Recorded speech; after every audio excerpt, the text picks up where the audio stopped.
एक बार की बात है।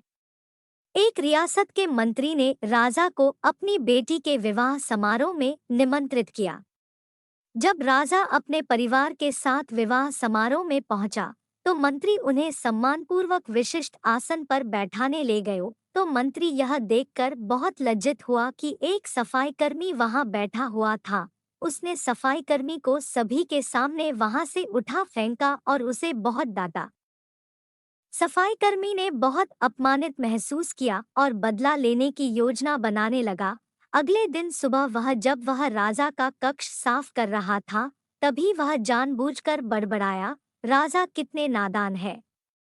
उन्हें यह पता ही नहीं कि रानी और मंत्री के बीच क्या चल रहा है।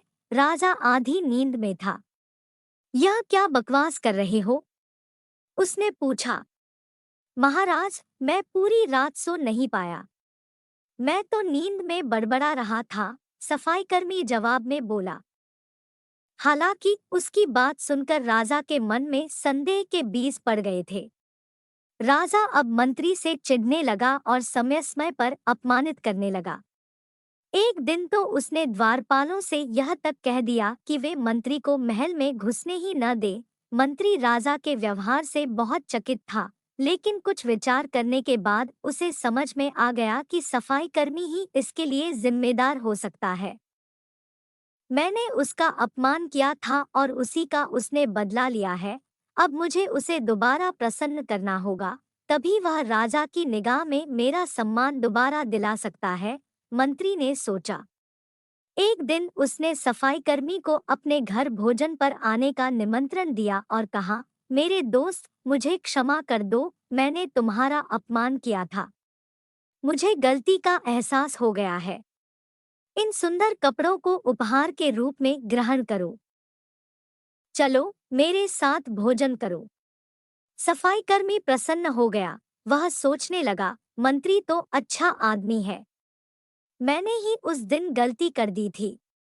अब सफाईकर्मी प्रसन्न था और प्रयास करने लगा कि मंत्री के बारे में राजा की धारणा बदल जाए। एक बार जब वह राजा के कक्ष में गया तो राजा सो रहा था।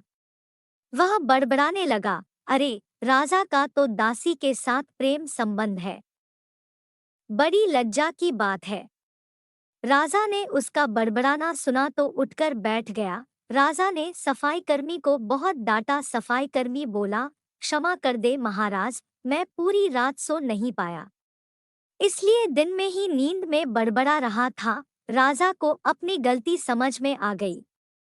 इस तरह की अफवाह के चक्कर में आकर उसने अपने बहुत अच्छे सलाहकार की अनदेखी शुरू कर दी थी।